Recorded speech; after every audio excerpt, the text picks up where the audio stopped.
Oke teman-teman, ini kucing si Milo ini saya cukur habis ya tubuhnya, karena pemiliknya bilang banyak kutu ya. Yang saya tahu waktu itu ada kutu pasir nih, seperti ini, kutu pasir yang kayak ketombe ini. Namun kata pemiliknya dia juga menemukan ada hewan mirip laba-laba, dan setelah saya cek itu mungkin ini ya yang dimaksud, yaitu kutu caplak ya. Ini kutu caplak ini biasa adanya pada hewan liar seperti reptil dan anjing liar ya. Karena ini biasa adanya di tubuh anjing dan di tubuh biawak.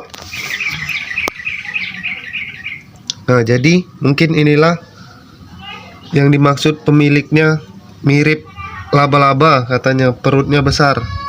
Ya ini caplak ini gigitannya lumayan sakit, dan juga dia bisa tumbuh perutnya itu ketika menghisap darah, dia bisa tumbuh sangat besar. Nih bisa dilihat ya, benar-benar. Oke teman-teman, ini wah kamera. Nah ini kutu caplaknya ya. Nih, saya kemarin mengira itu kutu pinjal yang dijelaskan si pemilik mirip laba-laba, karena kutu caplak ini jarang di perkotaan seperti daerah saya ini ya, sangat jarang ditemukan kutu caplak. Bahkan di biawak dan anjing pun sangat jarang di daerah saya. Namun memang ada kutu caplak, itu biasa hidup pada tubuh anjing dan biawak liar. Nah ini biawaknya, kutu caplaknya. Dan setelah saya tanya itu memang katanya suka ada anjing liar yang datang ke rumahnya itu, dan sempat masuk juga katanya. Nah mungkin kutunya itu nggak sengaja ada menyebar di sekitar rumahnya itu hingga mengenai si kucingnya ya. Ini lebih menyakitkan sih daripada kutu-kutu lain kalau sampai menggigit si kucing. Dan juga kalau dia sudah menggigit itu susah dibersihkan ya. Ini susah dicabut maksudnya. Nih.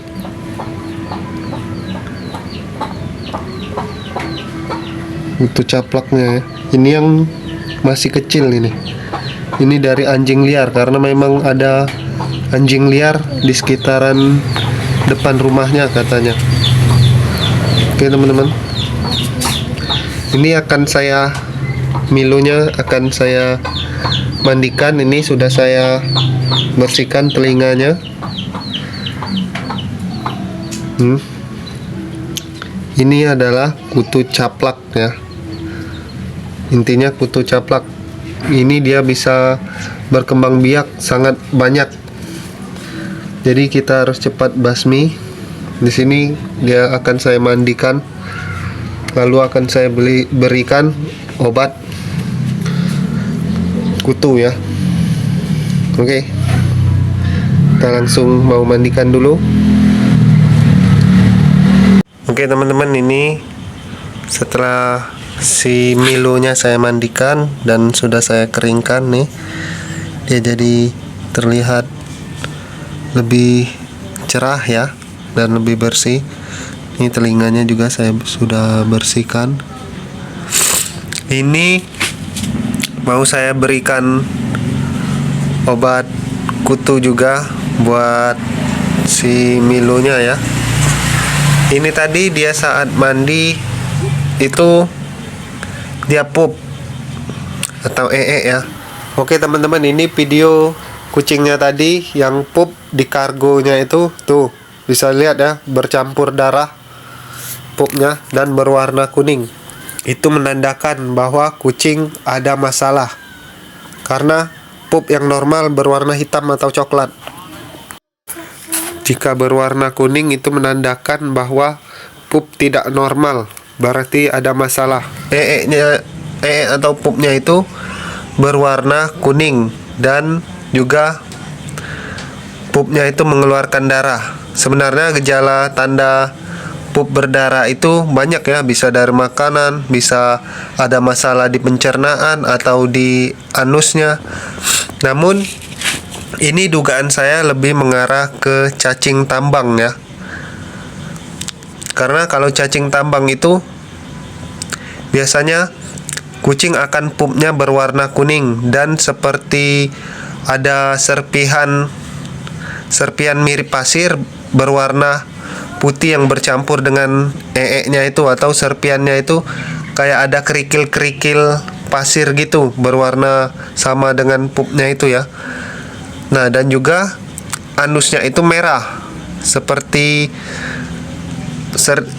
kucing yang mengalami diare ya, dan juga kadang sampai mengalami keluar darah. Nah, itu bisa dari cacing tambang.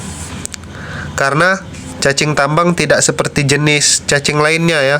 Kalau cacing tambang itu ketika kucing terinfeksi cacing tambang, gejala mereka itu pupnya tidak mengeluarkan cacing, melainkan ketika kucing sudah benar-benar parah.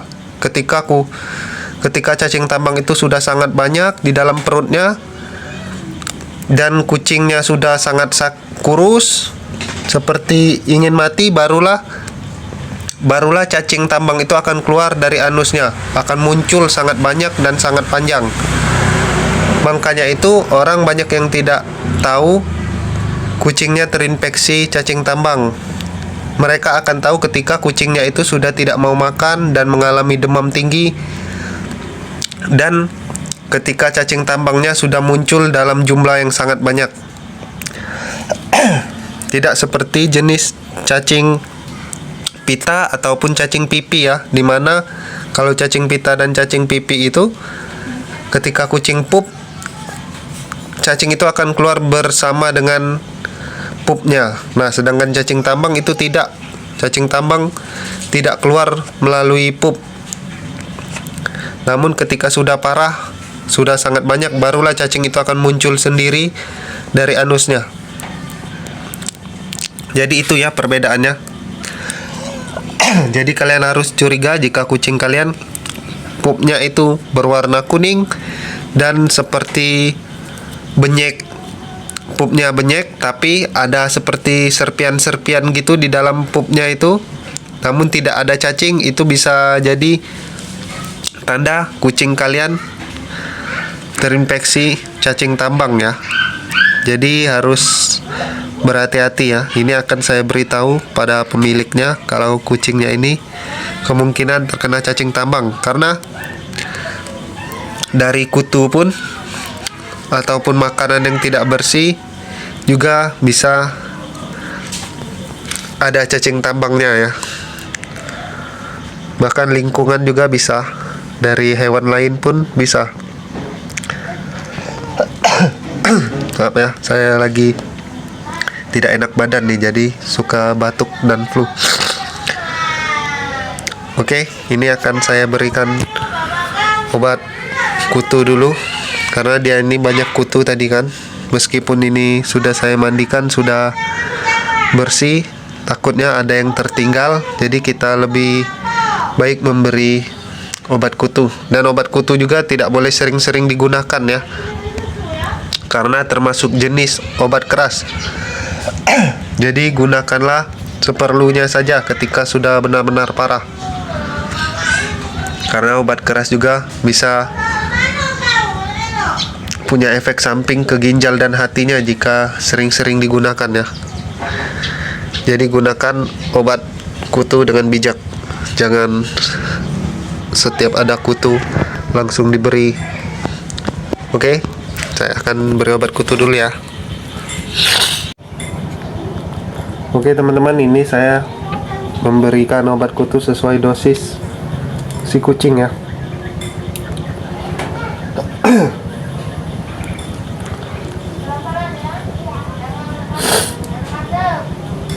Di sini saya pakai obat kutu yang model yang ditetes di tengkuk ya.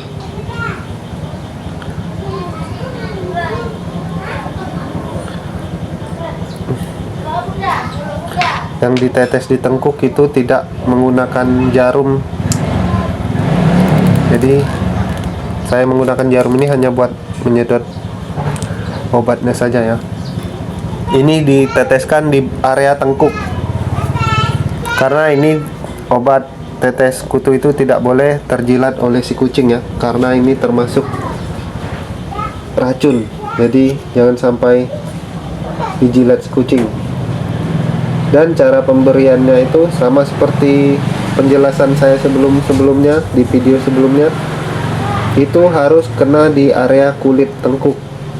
Nah, ini saya akan berikan di area kulit tengkuk. Kita harus sisirkan dulu bulunya ke kiri dan ke kanan ini. Ketika sudah terlihat kulitnya, barulah kita teteskan dengan posisi lurus.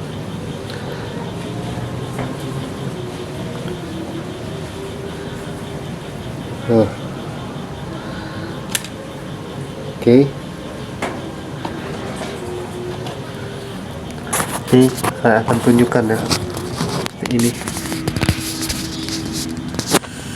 setelah saya beri obatnya, itu ininya disisihkan dulu seperti ini ya. Nah, disampingkan. Setelah terlihat kulitnya, baru kalian tetes dari atas sini ke bawah, atau dari bawah sini ke atas. Intinya itu di area tengkuk ya. Nah, biarkan saja ini sampai dia menyerap sendiri, dan jangan sampai dijilat kucing lain ya. Jangan sampai, kalau bisa kucing yang diberi obat tetes di tengkuk ini jangan digabungkan dengan kucing yang lain ya, agar tidak menjilat area tengkuk ini, karena bisa keracunan kucing jika menjilat obat yang ada di tengkuk ini ya. Oke, saya akan antar kucingnya ke pemiliknya karena sudah selesai mandi.